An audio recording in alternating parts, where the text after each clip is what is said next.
Welcome to the Wholehearted Eating Podcast, where non-diet nutrition, weight-inclusive care, and integrative health collide.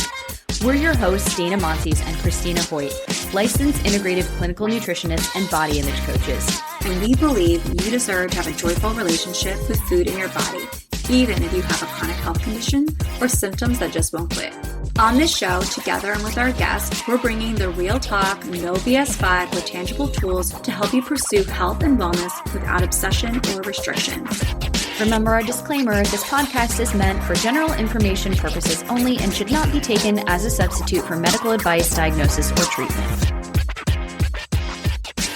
Hey everyone, and welcome back to the Wholehearted Eating Podcast. We have Kate Scarlata, who is a gut health and nutrition expert with 30 years of experience, a registered dietitian, and a New York Times bestselling author. She specializes in food intolerance and digestive health conditions like IBS, celiac disease, inflammatory bowel disease, and small intestinal bacterial overgrowth. On today's episode, Kate joins me to talk about managing IBS and stress overload, the gut-brain axis, IBS mimickers, and when to re-examine your gut symptoms with your doctor. What do you do when you feel like you've tried everything to manage IBS and you're still experiencing symptoms? We also discuss how the more stressful the diet is to apply to your life, especially a lot of these different gut diet protocols, the more counterproductive it will be in managing your GI symptoms. One quick reminder for everyone before we get started today, in case you did not catch the update in our January 31st episode, which was all about dry January, we are transitioning to have the last episode of every month be exclusively over on Patreon. So next week, there will be no new episode on the public feed, but there will be the fourth episode of the month for this month, as well as 2 bonus other episodes over on Patreon for February as well. If you're interested in learning more about why we are making this change and what kind of went into it and everything like that, I will link it in the show notes, but there was a discussion that we had during our dry January episode, and I will also link the post on Patreon where we talked about the changes. So we're looking forward to seeing all of you over there. And without any further ado, let's jump into this week's episode.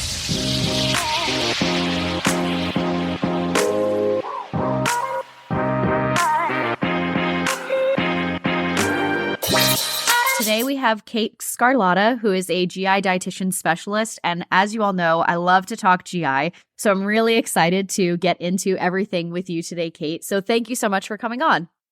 So glad to be here. Thanks for having me, Dana. Yeah, of course. So I wanted to dive right in today because I get a lot of clients, I'm sure you do as well, and a lot of people who listen to this podcast, I'm sure can identify with the scenario that somebody comes to you and they feel like they've tried everything. You know, they have IBS or IBS type symptoms, whether or not they have a diagnosis. They've ruled out Crohn's, colitis, celiac, all these different things, and they feel like they've tried the magnesium, the fiber, the kiwis, their nutrition's in check. They've tried maybe low FODMAP, you know, they're well hydrated and they've done similar things, but they're still experiencing symptoms. So if you have that scenario and someone's coming to you, where are you starting to look next, and what other boxes are we looking to check? Yep, absolutely. Well, when people come in with IBS symptoms, it's a very heterogeneous disorder. So I really want to identify what are their most problematic symptoms. And so I have them fill out a digestive health and history form, and we're really identifying if they're experiencing bloating, for instance, what would they describe it? 0, very little, or 10, quite terrible? If they're experiencing diarrhea, is it 0? Is it 10? Fecal incontinence, 0, 10, etc. And kind of run through the gamut of different symptoms that are common to IBS. And then really then drill down, well, what do I want to target? Either from nutritional, interventions, refer for psychological or behavioral interventions, or work with supplements or other modalities that can really kind of work on that particular symptom. So it really is, just to give you an example, very common in my practice is constipation. And they've tried the 2 green kiwi fruits and they've tried, maybe a squatty potty toileting stool. Those are 2 of my 2 great, I tried and true recommendations. It might be that they need a full evaluation to really understand the scope of their constipation. Is it a slow transit constipation that might benefit from, one modality? Or is it that they have something called dysnergic defecation where their body is working against its opposite day is what I call it. The nerves and the muscles are really like closing and becoming tighter and don't allow for an easy bowel movement. And that's benefited from biofeedback, physical therapy. So there's modalities for that. Fiber supplement, not going to help that condition. So we really need to identify what it is we're looking at and then go after that symptom. Mm-hmm. Yeah, it's like we're becoming a detective of our own symptoms, which when I find that a lot of clients of mine have become so much of a detective over the years that it feels like, oh my gosh, I've checked every box and everything. I'm just so lost because I feel like there are so many things that I've been told to do over the years, and I've tried all of them, including all the food restriction and all the supplements and everything like that, and it's still not working. And I would, before we go into the stress and the gut-brain connection, because I love to talk about this topic, and I know you do too, I was wondering if we could talk about mushers and pushers, because I remember when you talked about this in a course that I took, and I loved this description and analogy. So could you talk about that a little bit more? Absolutely. So in relationship to, what you might manage constipation, there are certain medications and even components in food that will change the consistency of stool. And many of them bring water into the stool. And so we call those mushers. And I recommend mushers often when patients come in and describe that their stool is like deer-like pellets, like very hard, small, difficult to pass stools. That's a drying effect that happens in the colon when things aren't pushed out. Our colon's really good at extracting water from stool. And if it stays in there too long, you're going to get some deer pellets. So to add some fluid to that, mushers are a great option. And so magnesium oxide, for instance, is an osmotic form. It's a poorly absorbed magnesium, and that adds, because it's poorly absorbed, it drags some water into the colon. That's an example of a musher. Another musher would be sorbitol, which is found in prunes. So why prune juice is a common remedy for people. And then kiwi fruit actually is a musher too. And the reason being it has a very unique fiber that really just holds on to fluid. And so it softens stool. And so that's just another example of a musher. Some people have normal snake-like stools. Their consistency is perfect. But they're just not eliminating. They need a little help. They call it like the lazy intestine. And that's where a pusher might be more, helpful. An example of an over-the-counter pusher is Senna. And so that can really help sort of with the motility. And then there's a variety of different medications that can also kind of help with the pushing as well. But Senna's kind of my go-to. And so again, identifying the stool consistency in constipation or incomplete emptying can really help whether a musher or pusher could work. Mm-hmm. Love that. And I love that analogy too. And I think it's a lot easier for people to remember because, there's so many different kinds of stimulant laxative versus non-stimulant laxative. And then there's over the counter, and then there's medication, and then there's different foods and different nutrients. And people are like, I don't even know. You kind of throw up your hands up because there's so many different things going on there. But looking beyond supplements and even food, you mentioned before gut-directed hypnotherapy, and is something that we have talked about before in different courses and something that you commonly recommend or refer out for. I want to talk a little bit more about the gut-brain connection and the nervous system and its impact on whether it's IBS or not. Gut symptoms, because I think this is something that has been finally coming up in the last couple of years. But I think it's also really helpful to talk about this in the context of people who are coming from either working with functional medicine or places where they've received these protocols where it's very all or nothing and they feel like they need to eliminate all the things in order to even start to manage their symptoms, or it's their fault. And when we bring the conversation back to that gut-brain connection and stress and the impact that stress and a dysregulated nervous system can have on the IBS and the gut in general, I think it can be, well, maybe on the one hand, a little bit stressful because it's like, something else for me to think about, but also very freeing because it's like, well, I don't have to manage everything through food. And for some people, that's not going to make a big difference depending on what your root cause is as well. So can you talk about what you mean by stress overload and its impact on IBS? Yes. I'm like, that was a whole lot you just talked about. And I'm Yeah. thinking like, oh, there's just so much to talk about right there. But yeah, so well, a couple things. If we talk about the IBS gut, I want to just sort of identify that in people with IBS, the brain and gut connection is dysregulated.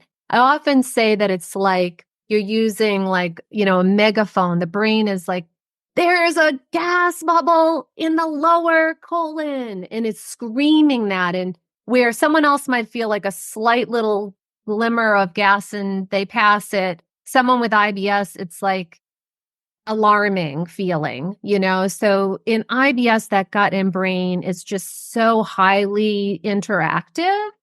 But when someone has stress overload, just in general, and it depends on some of the stressors, because sometimes when we feel stressed, we also feel fear, or sometimes we feel stressed and we feel angry. There's different moods, and these different moods can affect motility. So anger can really keep the motility in the upper gut really sluggish.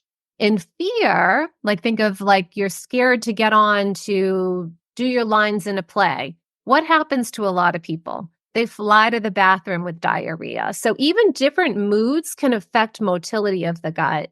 So, and if you're in this chronic stress overload, it's just going to really get your gut in a bunch. Because the gut and brain are, as I mentioned, they're highly linked in all of us. Never mind, they're a little bit more like screaming at each other in IBS. But for all of us, we all feel butterflies in our stomach if we're nervous. That's a perfect example of the gut and brain talking to each other. Or sometimes flying to the bathroom when we're fearful of something or someone scares us.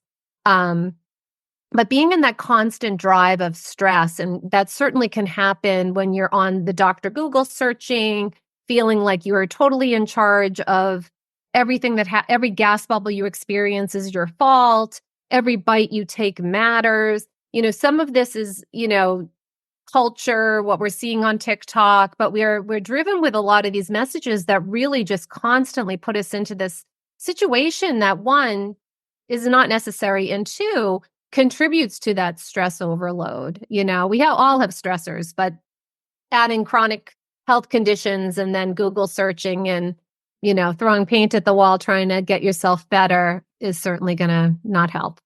Especially if you're someone who's had a chronic health condition or chronic symptoms for a long time and you've maybe kind of outsourced instead of just going to Google, you've gone to maybe multiple practitioners and either they're all telling you different things or they're all telling you like gluten is the devil and you must eliminate it. That is a lot of food fear mongering that if you have, whether or not you have a history of disordered eating or eating disorder, that's going to really sink its way into your brain. And every single time you even think about eating that food, that stressful gut brain connection is like, oh God. And that fear response, like you mentioned, or it can lead into a lot of other emotions as well.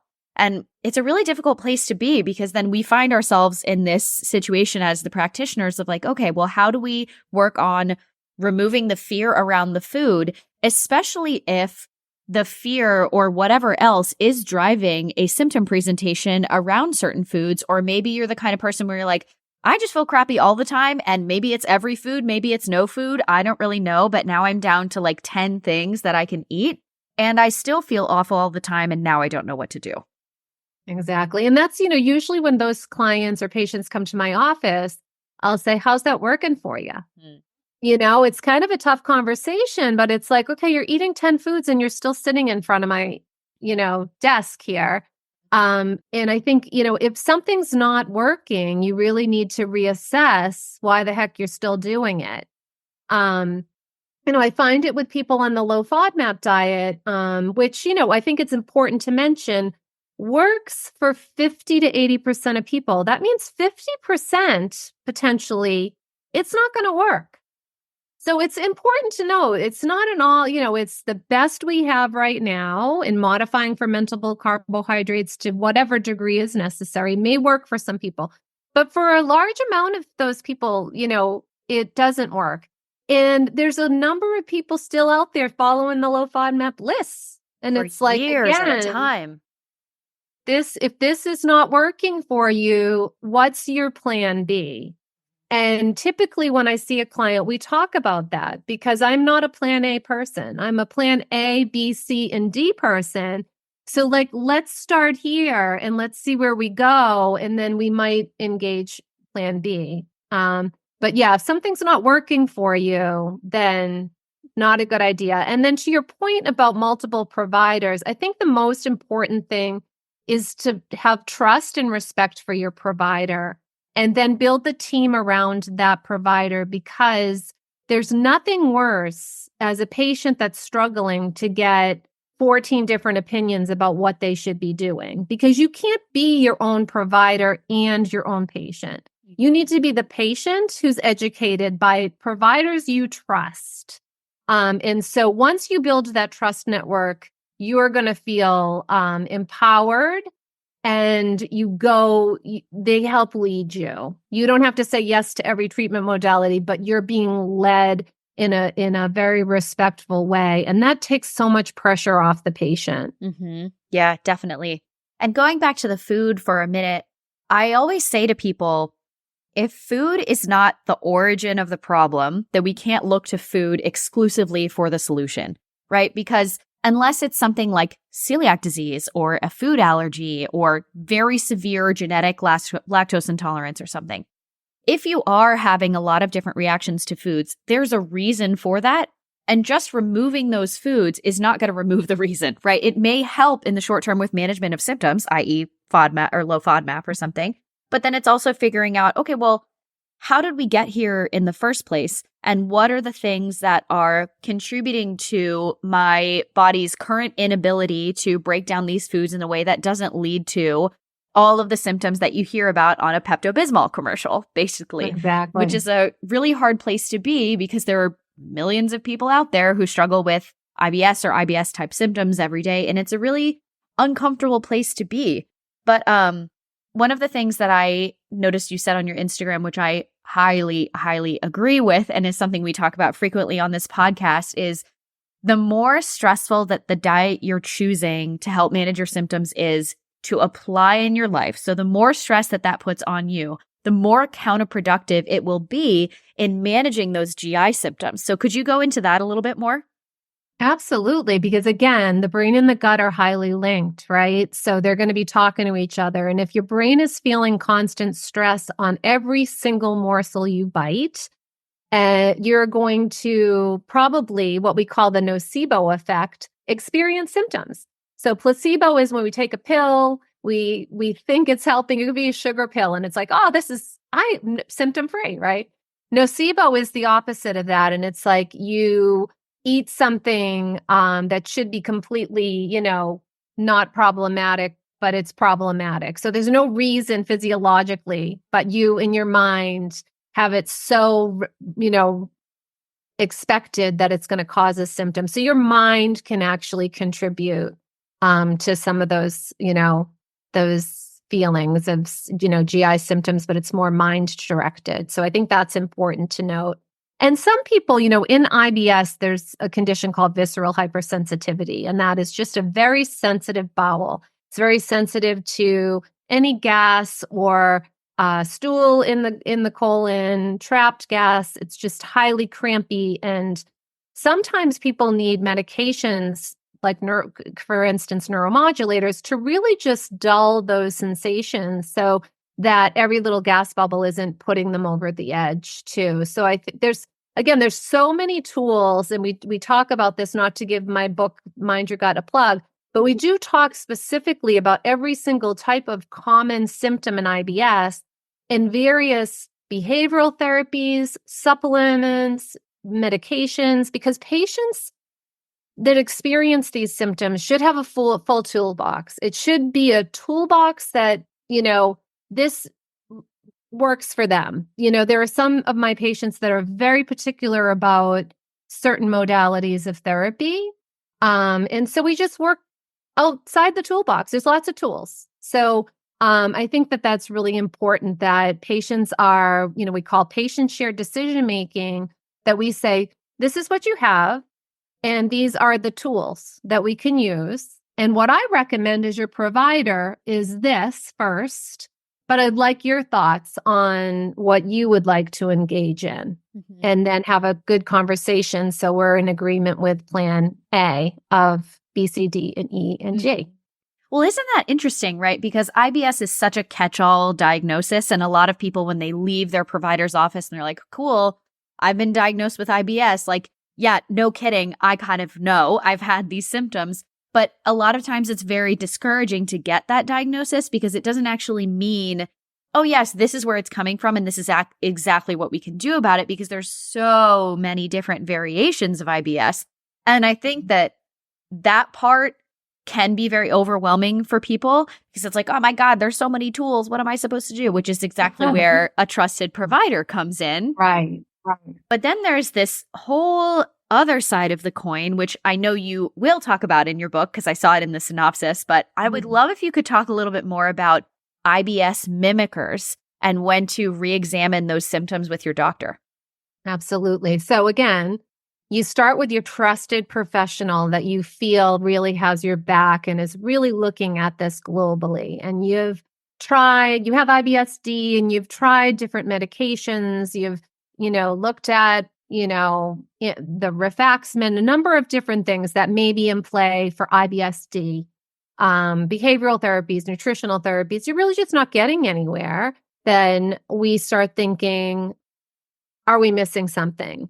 You don't want to go down the constant rabbit hole of looking for things that are so rare and unusual, because that can be stressful and make you worse and question everything. And there's, over testing is, in my opinion, is you will find things. They might not have anything to do with your IBS symptoms, but sometimes overlooking and overutilization of healthcare is not necessarily necessary for most people with the diagnosis of IBS. That being said, there are different conditions that we see either overlap with IBS or it's not IBS, but the symptoms mimic one another. And so how can we tease this out? So some examples with IBS-D, which we discuss in our book, is bile acid diarrhea. So this is when your liver is making too much bile, or for some reason it's not being absorbed properly.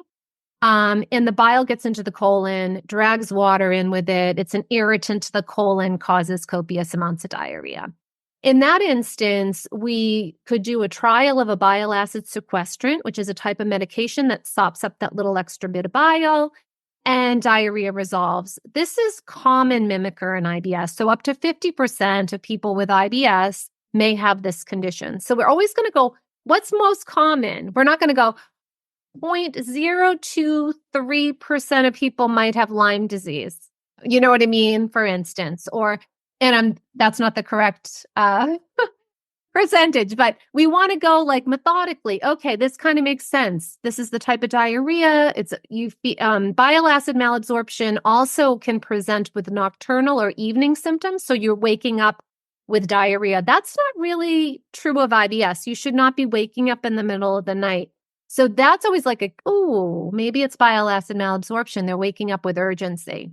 So that's a particular interesting mimicker. Another one that's sort of a new kid on the block, which is really kind of surprising us because we had heard of this condition in children more relative as a relative diagnosis, but not necessarily in adults. And it's a condition called sucrase isomaltase deficiency. And this is an enzyme that helps your body digest sucrose, which is table sugar, but it's also in fruits like apples, pineapples, a variety of different kinds of fruits. And also pastries and all the yummy things that we love to eat, particularly me. And so this enzyme complex digests sucrose, but also about 60% of starches in our diet. And this recent data that we're looking at in patients that present with irritable bowel syndrome with a diarrhea predominance is we're learning that almost up to 1 in 10 has a deficiency in this particular enzyme complex. So not in all IBS subtypes, but in the IBS-D model, it appears that these patients may actually have a deficiency in this complex. And it may be genetic, That may be the reason. And we think the genetic patients tend to have had symptoms like IBS-D forever, like their whole life. And those patients probably have a genetic reason why they have this low enzyme complex being made. There's also what we call acquired sucrase isomaltase deficiency, and that can happen when there's small intestinal inflammation. And there's a number of reasons for that. Bacterial overgrowth in the small intestine can cause that. Celiac disease causes inflammation, Crohn's disease in the small intestine. So that would be then worked up a little bit further. But 1 in 10 is very high for people with IBS-D. So this is sort of a new, like, growing area of research, very interesting. And we're now seeing this a lot more in adults. So that's an example. Another mimicker would be small intestinal bacterial overgrowth, which symptoms present pretty similarly to IBS. Bloating is the most common symptom, pain, alteration in bowel habits. And this is when too many bacteria overgrow in the small intestine. And there's a lot of food intolerance with small intestinal bacterial overgrowth because the microbes get to the food before it even gets absorbed.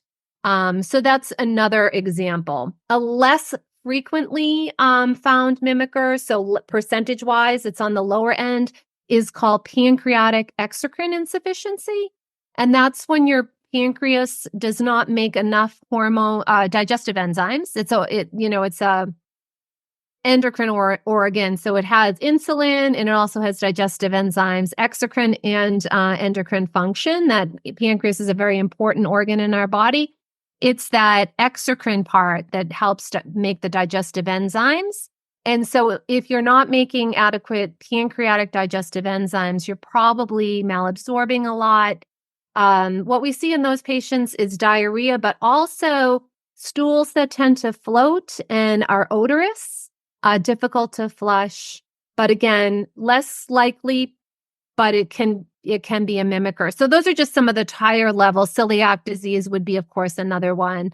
But we do discuss that because, there are other things that patients might need to look into. Mm-hmm. Especially if you're a patient who's been, and I mentioned this at the start of the episode, but if you've tried a whole bunch of different things, and then if you are working with a trusted provider and you're like, I'm doing a lot of the things that you're saying, we're working on the stress, we're working on the nervous system, all these other things, but it's like, something still is not right. And that's when we would look into, testing for a number of these things, which actually I was just talking about pancreatic exocrine insufficiency yesterday with a client because we're starting to go down that path, which is super, super interesting.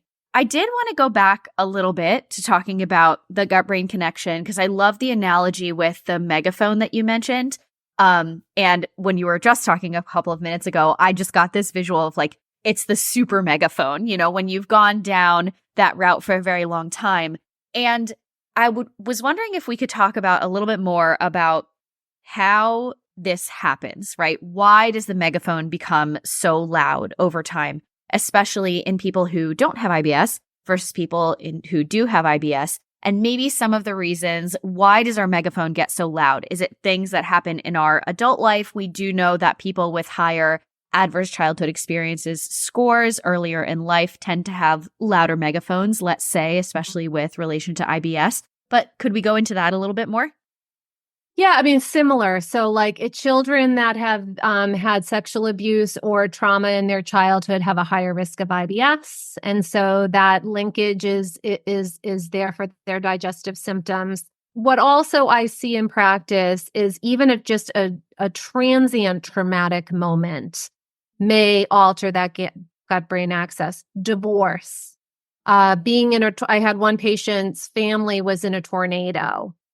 And, solid gut, no problem with symptoms, and then develops. So it can be also like a sustained acute event too, that isn't like just, I got scared at the movies. Mm-hmm. I have IBS and my gut brain is dysregulated, but more like these a little bit more drawn out, a death, divorce that can, and likely because it's changing some of the motility issues, and that can allow bacteria to grow in different areas. And it's a complicated scenario, but the gut and brain definitely do get dysregulated with these stressful events. And I'm not convinced it has to be something chronic in childhood only, but that we see that, in adults for these acute, few months experiences too. Yeah, which honestly is so unfair when you think about it, because it's like, cool, I already had to deal with the acute situation that I was going through.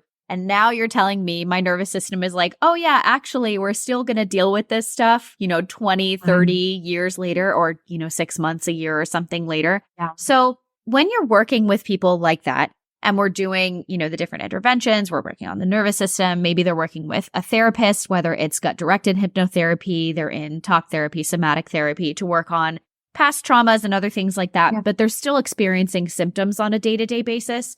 What are some of the, I would say, like low-key toolkit type things that you suggest for people to, kind of day-to-day manage their symptoms if they are having a flare-up?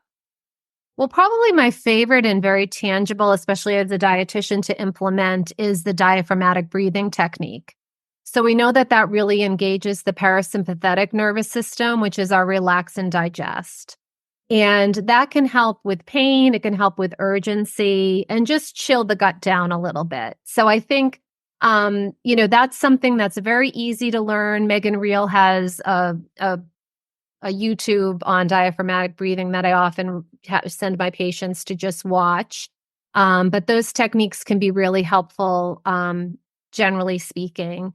Gut-directed hypnosis has durable effects, so it really is something that patients can tap into.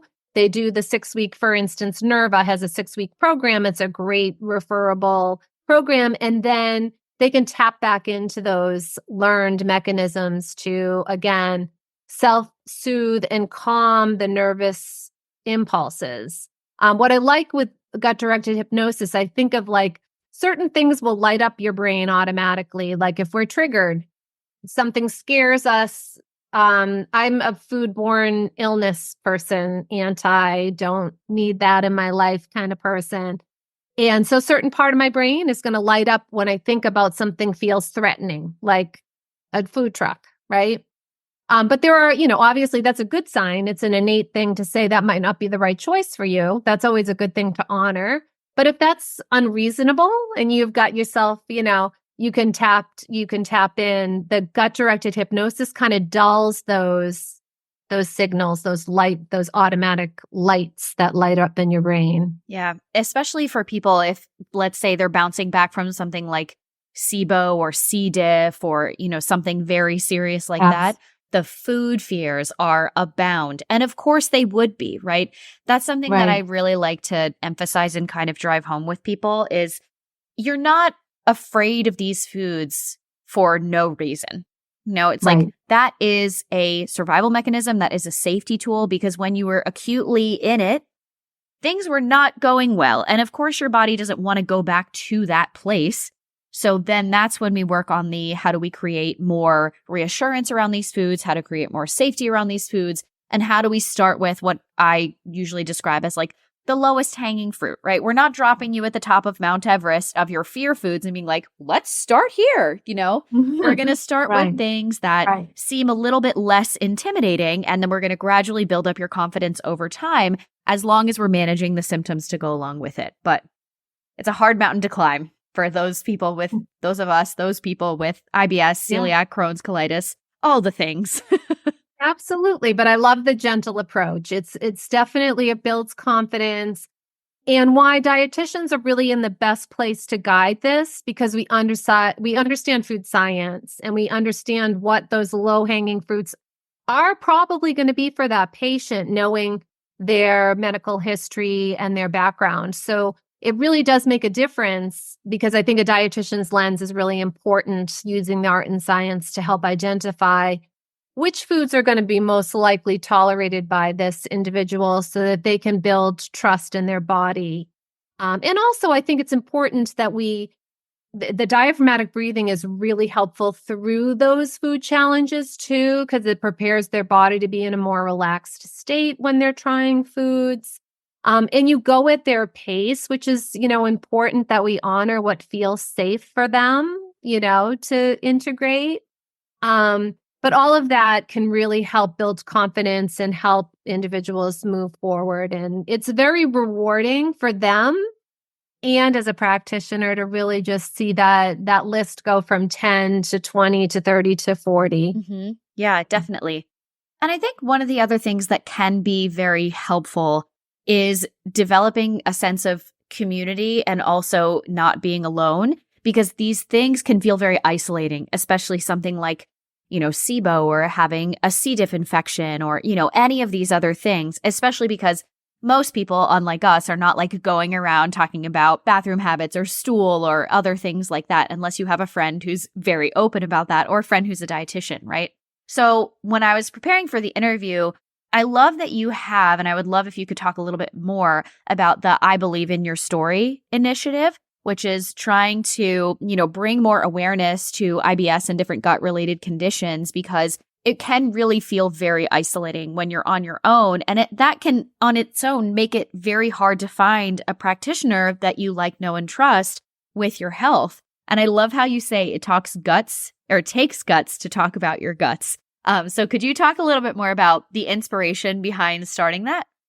Yeah. So, I've been doing this for 30 years, so a long time, and mostly in GI, probably for the last, really 25 hardcore. And it's a very embarrassing, stigmatizing condition for many people to live with. And I wanted others to feel less isolated and to really bring their voice to the forefront. And I also, it's like 11 cents per patient is donated by NIH for research funding. And that just really made me sad. It's so minuscule compared to so many other conditions. And women's health issues, which IBS affects more women than men, autoimmune conditions do. So this is more of a women's disease.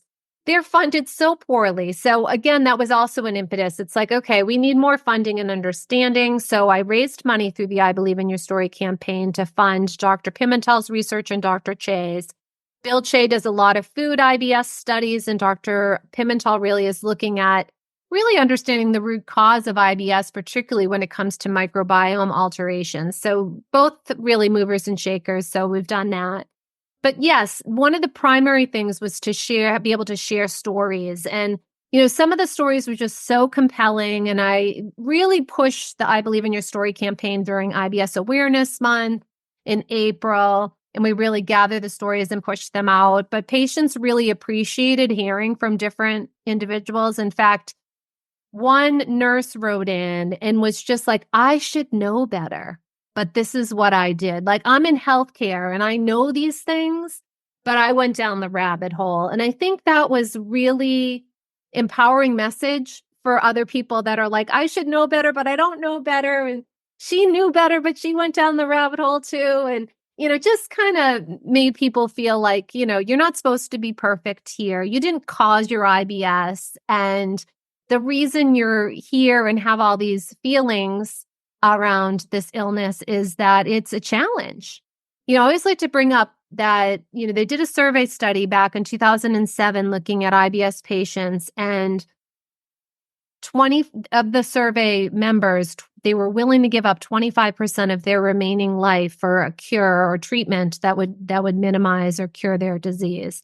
25% of their remaining life. So, this is no joke, right? So we have to be really empathetic, sympathetic, compassionate, and really understand our patients' lived experience so that we can then help them move forward. And in the same vein, I really try to get my patients to be very as objective as possible in their doctor's appointments and even put numbers on things. Like, tell your doctor from 0 to 10, your bloating's a 10 or a 10 plus, that you feel, 5 out of 7 days are impacted and you're unable to do the following things.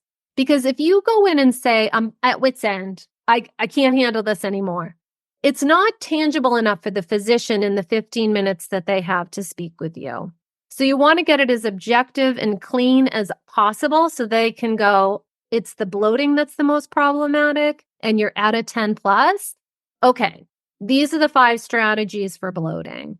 You can't just go in and unleash completely, because then you're using up all that valuable time and there's less time for the treatment that you really came to seek.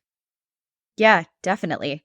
Yeah. And I mean, I love the whole story behind all of that. Of course, women in general studies are chronically underfunded. And it is crazy that, as one of the number one diagnoses, at least in the US, if not the world, that IBS is also so underfunded. And it's like, come on, we need to do a little bit better.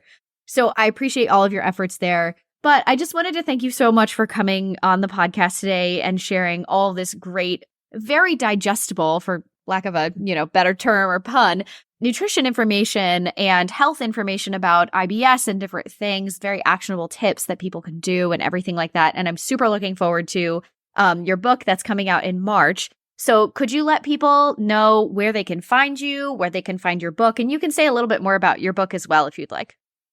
Sure. So the book is called Mind Your Gut, and it was written by myself as a dietitian and my colleague, Megan Reel, who is a psychologist with a GI expertise. And the book really breaks down into behavioral therapies that can work, understanding the gut-brain axis and how that gut and brain interact, and then what are some just everyday treatments that can help sort of with that dysregulation. I love that part of the book because there was so many good takeaways about managing controllables versus uncontrollables, things that we can all use, whether we have IBS or not. So it's just very, very user-friendly, lots of worksheets that you can, Xerox, et cetera. And then I really get into, the least likely, what are some common triggers that we see in IBS? What's the most gentle diet approach that you could try if you and your practitioner believe that diet? Start here, the easy, more cleaning up your diet, as we call it, the gentle diet cleanup, before you broach into FODMAP reduction. So we do that. And then we talk about IBS mimickers and then specific tools for different symptoms. What do you need for bloating? What's out there for all different facets, et cetera. The book is available on Amazon. It'll be at Target and Walmart. It's due out March 5th. Pre-order is available now, so you can purchase in advance. You can find me a number of places, but I'm very excited to tell you that we are launching a podcast. Oh, fun! Yeah. So it's called the Gut Health Podcast. Very simple. And we are going to have a variety of experts on talking about poop, constipation, bloating, what gut health means, why we should care, and of course, IBS topics, incorporating the behavioral mind-gut connection as well as the nutrition, food connection with microbes and mood. And so that'll be available, where podcasts, I'm just learning this stuff. But also on Instagram, Kate Scarlata, and I'm also co-sharing my Mind Your Gut Official, which is with Megan and I. We'll have all sorts of posts there on topics that we've included in the book, specific mostly to IBS. Awesome. Well, thank you so much again for coming on. Thanks for having me. I appreciate it. Hey friends, it's Dana, and thanks so much for listening to the Wholehearted Eating Podcast today. Find us on social media at Wholehearted Eating Pod on Instagram and at wholeheartedeating.com for more information about working with Dana and Christina for one-on-one nutrition counseling. If you love the show, we would love you forever if you'd share an episode with your family and friends, or tag us on social media, or leave a 5-star rating or review wherever you listen to podcasts to help more people find the show. Check out patreon.com/wholeheartedeating to help support the show and get access to ad-free episodes, bonus episodes with us and our guests, episode discussions, new resources we're creating for Patreon, and so much more. If you have questions for us, feedback on the show, potential topics or guests you'd love to have on, shoot us an email at hello@wholeheartedeating.com, and we'll see you next week.